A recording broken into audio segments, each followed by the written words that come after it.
आप 2025 के अंदर .NET फुल स्टैक डेवलपर बनना चाहते हैं? सीरियसली आप .NET फुल स्टैक डेवलपर बनना चाहते हैं?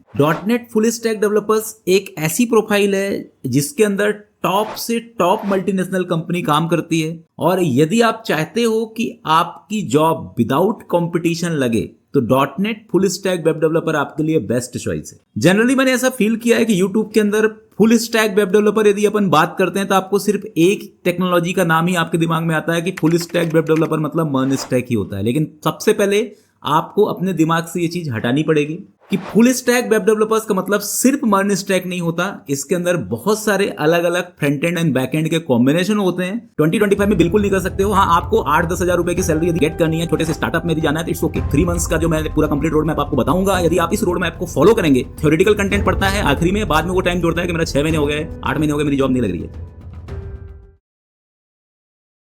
जिसमें मैं आपको बताना चाह रहा हूं कि एमएनसी के अंदर फुल स्टैक डेवलपर्स के लिए सबसे बेस्ट कॉम्बिनेशन क्या है। तो इसके अंदर सबसे पहला है .NET फुल स्टैक और सेकंड नंबर पे है जावा फुल स्टैक। ठीक है, पर्टिकुलर ये जो वीडियो बनाने का मेरा मतलब ये है कि इस वीडियो के अंदर मैं आपको बताने वाला हूं 3 मंथ्स का एक complete road map for .NET core web developers, .NET full stack web developers. तो .NET full stack web developers के लिए सिर्फ और सिर्फ यदि आपको प्रिपेयर करना है तो आपको सिर्फ एक्टिव 3 मंथ्स देने होंगे। अब इस एक्टिव 3 मंथ्स के अंदर आपको क्या क्या प्रिपेयर करने होंगे वो भी मैं बता देता हूं आपको। देखो, एक्चुअली 2025 में सिर्फ प्रोग्रामिंग सीख करके आपकी जॉब नहीं लगेगी। आपको बहुत सारे अलग अलग फैक्टर्स पे काम करने होंगे। प्रोग्रामिंग के अलावा भी आपके पास बहुत सारे फैक्टर्स हैं। जैसे फॉर एग्जांपल, सबसे पहले तो आपको अपना कम्युनिकेशन स्किल्स अच्छा करना है। बहुत सारे लोग बोलते हैं कि आपको यदि हिंदी लैंग्वेज भी आती है या आपको थोड़ी सी कम इंग्लिश आती है तो आप इंटरव्यू क्रैक कर सकते हो। बिल्कुल गलत बात है। 2025 में बिल्कुल नहीं कर सकते हो। हाँ, आपको 8-10 हजार रुपए की सैलरी यदि गेट करनी है, छोटे से स्टार्टअप में यदि जाना है तो इट्स ओके। ठीक है, आपको कंप्रोमाइज करना है, इट्स ओके। लेकिन यदि आपको टॉप मल्टीनेशनल कंपनी में जाना है, अच्छे पैकेज गेट करना है, जिस पैकेज को देख करके आप आईटी के अंदर आते हैं, तो ये जो मैं पर्टिकुलर आपको रोड मैप बता रहा हूं, 3 मंथ्स का जो मैं पूरा कंप्लीट रोड मैप आपको बताऊंगा, यदि आप इस रोड मैप को फॉलो करेंगे तो डेफिनेटली आप 3 मंथ्स के अंदर .NET full stack web developer बन सकते हैं और किसी भी एमएनसी के लिए आप अप्लाई कर सकते हैं या एमएनसी में भी सेलेक्ट हो सकते हैं। एक्चुअली 2 टाइप के मैंने स्टूडेंट्स देखे हैं अपने करियर में कि मोस्ट ऑफ द केस, क्योंकि मेरे को 15 ईयर्स का एक्सपीरियंस हो चुका है ट्रेनिंग एंड डेवलपमेंट दोनों फील्ड्स के अंदर। तो एक स्टूडेंट, नंबर 1 स्टूडेंट होता है जो सिर्फ और सिर्फ टेक्नोलॉजी में एडमिशन लेता है या कहीं से ज्वाइन करता है, यूट्यूब से लर्न करता है, वो भी कितने दिन, मात्र 1 महीने इंटरेस्ट के साथ। उसके बाद धीरे धीरे उसका इंटरेस्ट क्या होता है, खत्म हो जाता है, और उसके बाद सिर्फ और सिर्फ वो मार्केट के अंदर नेगेटिव एक्सपेक्ट्स में सोचता है कि नहीं, मार्केट में किसी भी टाइप की कोई जॉब नहीं है या किसी भी टाइप का प्लेसमेंट नहीं हो रहा है। मैं आपको ये बताना चाह रहा हूं कि आपने अभी भी देखा होगा कि जितने भी अच्छे अच्छे कॉलेज हैं,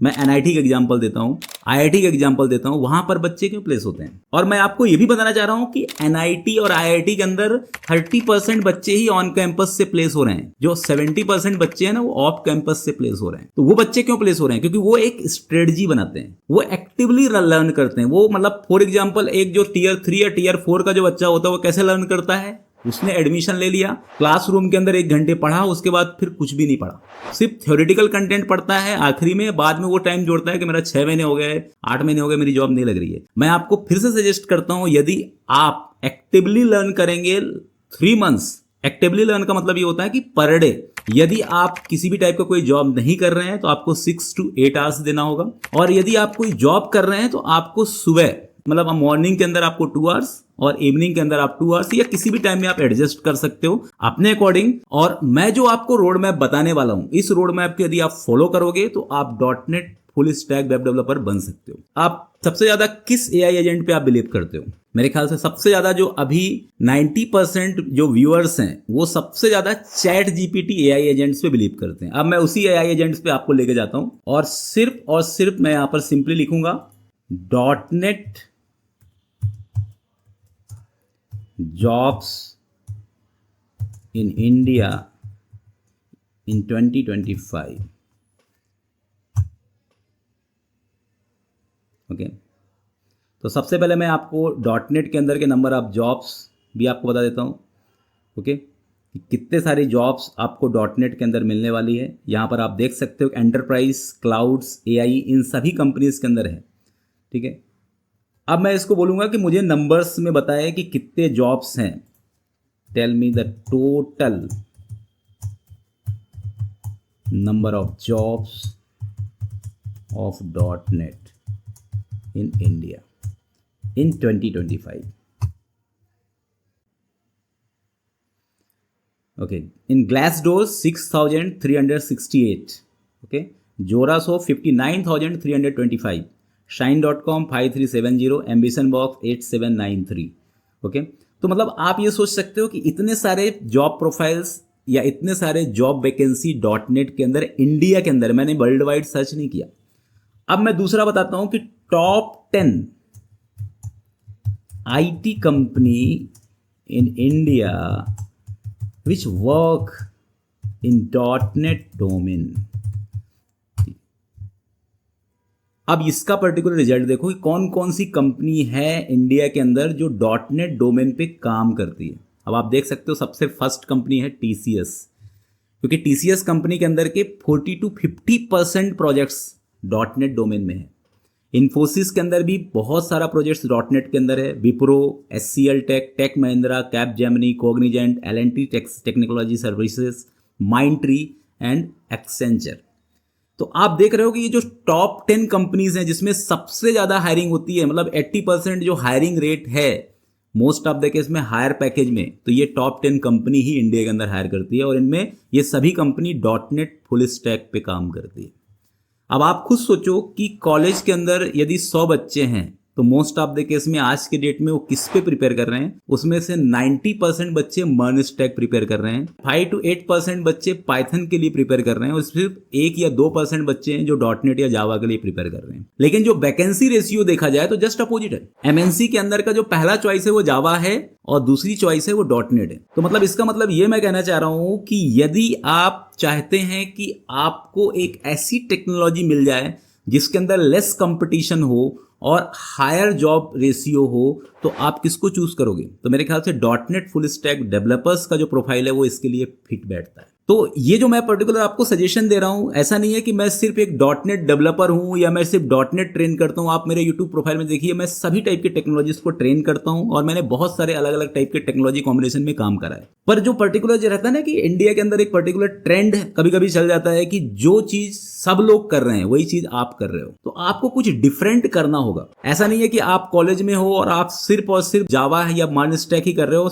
आपके फ्रेंड की चॉइस और आपकी चॉइस दोनों डिफरेंट भी हो सकती है। ऐसा नहीं है कि आपका फ्रेंड है तो वो जावा कर रहा है तो आपको ही जावा करना है। तो 80% बच्चे तो इसी में फेल हो जाते हैं क्योंकि वो अपने इंटरेस्ट के अकॉर्डिंग लैंग्वेज को चूज ही नहीं करते। क्योंकि एक्चुअली क्या होता है कि जो ट्रेंडिंग चल रहा है वही चीज यदि आप कर रहे हो, जितने यूट्यूबर्स हैं सब यही बोलते हैं। मेरे को तो सबसे ज्यादा हंसी इस चीज की आती है कि यदि मैं फुल स्टैक वेब डेवलपर की बात करता हूं तो सब लोग मर्न स्टैक ही समझते हैं। उनको ये पता नहीं है कि फुल स्टैक वेब डेवलपर का मतलब सिर्फ मर्न स्टैक नहीं होता भाई। फुल स्टैक वेब डेवलपर के अंदर जावा फुल स्टैक भी आता है, .NET फुल स्टैक भी आता है, मीन स्टैक भी आता है, पाइथन फुल स्टैक भी आता है, even Ruby on rails full stack development भी आता है, PHP फुल स्टैक भी आता है। इतने सारे कॉम्बिनेशंस होते हैं। तो आप ऐसा नहीं कि बस ट्रेंडिंग टॉपिक्स देख करके आप उसके लिए प्रिपेयर करिए, ठीक है। आपके पास बहुत सारे और ऑप्शंस होते हैं जहां पर आप प्रिपेयर कर सकते हो। मैं पर्टिकुलर आपको बताना चाह रहा हूं कि जैसे आपका ये जो मैं पर्टिकुलर जो रोड मैप बता रहा हूं 3 मंथ्स का, इसके अंदर सबसे पहले मैं आपको पहले ये बताता हूं कि इस रोड मैप को प्रिपेयर करने से पहले पैरेलल में आपको कुछ चीजें और प्रिपेयर करनी होगी कि सिर्फ और सिर्फ आपको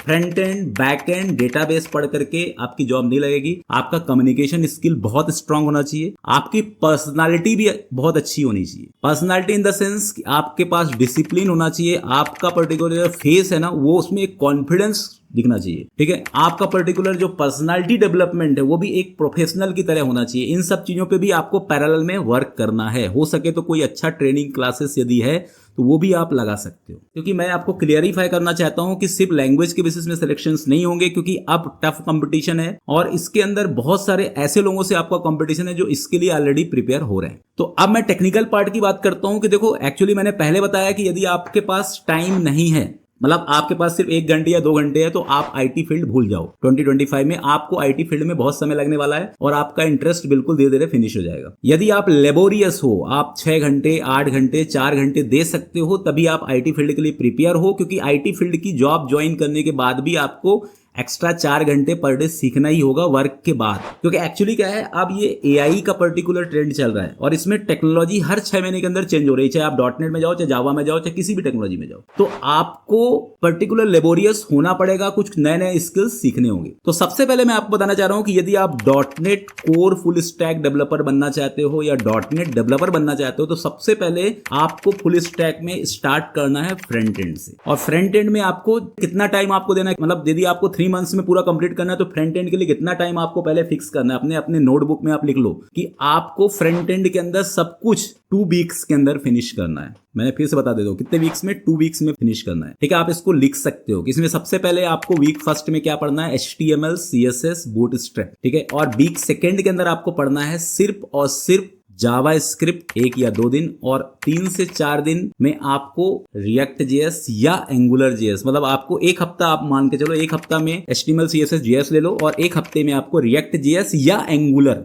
दोनों तो आप पढ़ ही नहीं सकते हो। ठीक है, इनमें से रिएक्ट और एंगुलर में से कोई सा भी आप एक सेलेक्ट कर लो और इसके अंदर एक छोटा सा मिनी प्रोजेक्ट बनाओ। अब मैं बात करता हूं, फर्स्ट वीक आपका प्रिपेयर हो गया। अब जब आप सेकंड वीक में जाते हो तो ऐसा नहीं कि फर्स्ट वीक में जो आपने पढ़ा है उसको भूलना है, उसको भी आपको रिवाइज करते जाना है। आपको छोटे छोटे मिनी प्रोजेक्ट्स बनाने हैं। आप जो भी प्रोजेक्ट बनाने वाले हो उसका रिसर्च भी आपको पैरेलल में स्टार्ट करना है। ठीक है, ये वीक फर्स्ट में ही करना है कि प्रोजेक्ट का रिसर्च, मतलब जैसे मान लो फॉर एग्जांपल आप प्रोजेक्ट बनाने वाले हो हेल्थ इंश्योरेंस वेब एप्लीकेशन, तो हेल्थ इंश्योरेंस वेब एप्लीकेशंस के अंदर का एक छोटा सा SRS आपको प्रिपेयर करना है कि हेल्थ इंश्योरेंस वेब एप्लीकेशंस का UI कैसा होगा, इसके अंदर क्या क्या मॉड्यूल्स होंगे, कौन से मॉड्यूल के अंदर क्या फंक्शनैलिटी होगा, मॉड्यूल का क्या फ्लो होगा, ये सब चीजें पहले प्रिपेयर करना है। और उसका जो फ्रंट एंड का जो डिजाइनिंग है वो भी आपको प्रिपेयर करना है साइड बाय साइड। मतलब आप ये समझिए कि जब तक आपका प्रैक्टिकल वर्क नहीं होता ना, तब तक इसका मतलब यह है कि आपने उस पर्टिकुलर जो भी आपका मॉड्यूल है उसको आपने अच्छे से नहीं सीखा। ठीक है, इसके बाद जो सेकंड, थर्ड और फोर्थ वीक है, इसके अंदर आपको क्या सीखना है, इसके लिए आपको C# प्रोग्रामिंग, क्योंकि यदि आप डॉटनेट डोमेन में जा रहे हो तो डॉटनेट डोमेन के अंदर C# प्रोग्रामिंग यदि आपको नहीं आएगी तो आपका लॉजिक बिल्डिंग बिल्कुल 0 होगा, और यदि आपका लॉजिक्स नहीं आएगा तो आप प्रोजेक्ट डेवलप नहीं कर पाओगे। इसलिए C# को आपको बहुत ही ज्यादा डेप्थ पढ़ना है। ठीक है, C# का सिंटैक्स, वेरिएबल्स, लूप, ये सभी चीजें बहुत ही डेप्थ में, वो कॉन्सेप्ट हो गया, exception handling, collections, generics, link Q, और एक real time console based application से भी बना लोगे, उससे आपका पूरा कॉन्फिडेंस मैनेज हो जाएगा। तो मतलब मैंने आपको बताया कि 4 वीक्स के अंदर आपने क्या क्या पढ़ लिया, HTML CSS जावा स्क्रिप्ट रिएक्ट, आपने एक पूरा का पूरा प्रोजेक्ट का SRS प्रिपेयर कर लिया, आपने अपने प्रोजेक्ट का UI डिजाइन कर लिया। सेकंड, थर्ड और फोर्थ वीक के अंदर आपने C# पूरा थॉरो पढ़ लिया, उसका पूरा का पूरा प्रिपरेशन कर लिया, और एक स्मॉल प्रोजेक्ट आपने कंसोल एप्लीकेशन बेस्ड C# ने डेवलप कर लिया। अब इसके बाद मैं नेक्स्ट सेशन की बात करता हूँ। नेक्स्ट जो अपना 5th वीक और 6th वीक है, इसके अंदर आपको क्या पढ़ना है, ASP.NET कोर MVC डेवलपमेंट, ये आपको अच्छे से सीखना है। ASP.NET कोर MVC डेवलपमेंट में 5 to 6 वीक के अंदर इसके जितने भी कॉन्सेप्ट है सब आप अच्छे से पढ़ा लो। वीक 7 के अंदर आपको डेटाबेस के बारे में बहुत इन डेप्थ पढ़ना है, एंटिटी फ्रेमवर्क कोर के बारे में बहुत इन डेप्थ पढ़ना है। ठीक है, और इसके बाद इनका इंटीग्रेशन करके एक छोटा सा एप्लीकेशन आपको बनाना है। इसके बाद मैं बात करता हूं जो सबसे इंपॉर्टेंट होता है फुल स्टैक के अंदर, that is called web API। ये 8 वीक के अंदर आपको 4 से 5 दिन में वेब API के बारे में बहुत अच्छे से पढ़ना है, और वेब API और रिएक्ट के बीच में इंटीग्रेशन करना है। अब इसके करस्पॉन्डिंग देखो, अब आप पूरा प्रोजेक्ट तो एक पर्टिकुलर इस ड्यूरेशन में नहीं बना सकते, लेकिन प्रोजेक्ट के कुछ मॉड्यूल्स आप बना करके इसको इंप्लीमेंट कर सकते हो और एक कंप्लीट एप्लीकेशंस आप डेवलप कर सकते हो। अब एप्लीकेशंस को डेवलप करने के बाद इसके अंदर सिक्योरिटी लगाना, उसके अंदर परफॉर्मेंस लगाना, ये सभी चीजें भी आपको आना चाहिए। इसके बाद ये हो गया आपका वीक 8 की बात। अब वीक 9 के अंदर आपको करना है जो सबसे इंपॉर्टेंट है, वो है प्लेसमेंट की प्रिपरेशन। इसके अंदर आपको सबसे पहले अपना रेज्यूम अच्छे से बिल्ड करना है, क्योंकि रेज्यूमे के अंदर जैसे मान लो आप फ्रेशर हो तो आपको सिंगल पेज रेज्यूमे बनाना चाहिए। यदि आप एक्सपीरियंस प्रोफाइल के हो तो जो आपका पास्ट वर्क है वो भी आपको दिखाना है, और करंटली आपने क्या क्या काम करा वो भी आपको दिखाना है। आपको कुछ टूल पूल के बारे में भी सीखना है कि जैसे गिट क्या होता है, गिटहब क्या होता है, थोड़ा सा डिप्लॉयमेंट भी करते आपको आना चाहिए। ठीक है, इसके बाद आपको अपना लिंक्डइन प्रोफाइल भी स्ट्रॉन्ग करना है, उसके अंदर जो भी आपने सीखा है उसको आपको अपडेट करना होगा, और प्रोजेक्ट के अंदर जो भी आपने बनाया है उसको आप गिटहब के अंदर जाकर के पुश करो, और उसका पर्टिकुलर एक लिंक अपने रेज्यूमे के अंदर उसको जरूर लगाइए। इसके बाद आपको प्रैक्टिस इंटरव्यू क्वेश्चंस के लिए आप बहुत सारे वेबसाइट्स है, जैसे interviewbit.com हो गया। ठीक है, साथ में आप लीड कोड के अंदर के भी बहुत सारे क्वेश्चंस की प्रैक्टिस करके अपने लॉजिक बिल्डिंग को इंप्रूव कर सकते हो। HR टेक्निकल राउंड्स के भी बहुत सारे अलग अलग टाइप के वेबसाइट्स मिल जाएंगे, या बहुत सारे आपको यूट्यूब के चैनल भी मिल जाएंगे जहां पर प्रिपरेशंस कराते हैं, वहां से आपको प्रिपेयर करना होगा। तो इस तरीके से 11 to 12 वीक्स के अंदर, मतलब वीक 10 के अंदर इंटीग्रेशन फाइनल प्रोजेक्ट रहेगा, 11 to 12 वीक्स के अंदर आपको पूरी तरह से डेवलपमेंट के अंदर के जितने भी बेसिक्स हैं और जितना भी आपको प्लेसमेंट से रिलेटेड चीजें उसको पूरा प्रिपेयर करना है। तो ये जो पूरा 12 वीक का मैंने आपको सिनेरियो बनाया, ये सिनेरियो यदि आप पूरी तरह से फॉलो करते हो तो आप किसी भी मल्टीनेशनल कंपनी में जाकर के अप्लाई कर सकते हो और सेलेक्ट भी हो सकते हो। लेकिन आपको पर्टिकुलर कोई भी डे यदि आप 6 घंटे से कम सीखते हैं तो उसको आप एब्सेंट लगा दीजिए, क्योंकि वो आपके माइंड में एक स्ट्रेस ही क्रिएट करेगा। आपको लगेगा कि मैंने पढ़ लिया, मेरा टाइम हो गया, क्योंकि आप इसमें भी बहुत सारे ऐसे भी स्टूडेंट्स होंगे जो 3 मंथ्स सिर्फ काउंट करेंगे डेज। आपको एक्टिव डेज और डेज में डिफरेंस आना चाहिए। जिस दिन आपने 6 आवर्स मेहनत किया वो 1 डे होना चाहिए, तब जाकर के आपका प्रिपरेशंस होगा। और प्रिपरेशंस का सबसे अच्छा जो रिजल्ट आउटकम देखना है तो आप अपने प्रोजेक्ट्स पे देख सकते हो। आपका प्रोजेक्ट यदि बेटर है तो आप ऑटोमेटिकली इसको मैनेज कर सकते हो। आप चाहते हो कि आपको ये सब चीजें कहां पर मिलेगा, आपको ये चीजें कैसे सीखने को मिलेगा, तो मैंने इसके लिए एक कंप्लीट, जो भी मैंने चीजें बताई है, इसका एक कंप्लीट वीडियोस मैंने बनाया है, कंप्लीट कोर्सेस मैंने बनाया है। ठीक है, इस कोर्सेज को आप गेट कर सकते हो। यदि आपको ये कोर्स लाइव क्लास के थ्रू सीखना है तो लाइव क्लास के थ्रू भी आप सीख सकते हो। ठीक है, इसके लिए आपको codemug.in में जाना है। आप यहाँ पे देख सकते हो कि इसमें हमारे पास एक .NET full stack live session भी है जिसको आप ज्वाइन कर सकते हो। .NET live session with recorded भी है, उसको भी आप ज्वाइन कर सकते हो। और इसके अंदर जितना भी कंटेंट्स मैंने बताया हुआ है, ये सभी कंटेंट, इसके अंदर लेक्चर प्रीव्यूज भी आप देख भी सकते हो कि मैं किस तरीके से सिखा रहा हूँ। और इसके अंदर एक एक चीज़, एक एक कंटेंट जो मैंने यहाँ पे डिस्क्राइब किया है, every content is content here. और ये मोस्ट ऑफ द केस में प्लेसमेंट के लिए ही बनाया गया है। ठीक है, तो आप codemug.in, इसका मैं लिंक भी दे दूंगा आपको वीडियो के डिस्क्रिप्शन में, वहां से आप देख सकते हो।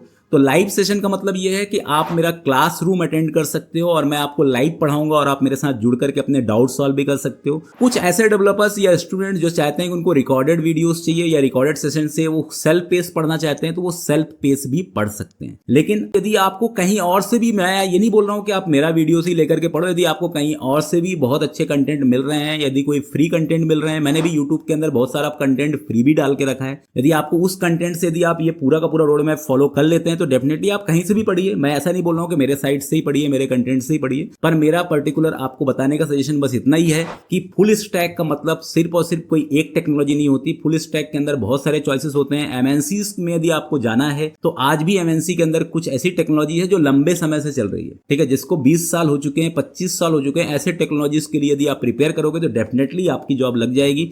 मार्केट में ऐसा नहीं है कि जो सभी लोग कर रहे हैं वही आप करिए, कुछ आप डिफरेंट भी सोच सकते हैं। Thank you.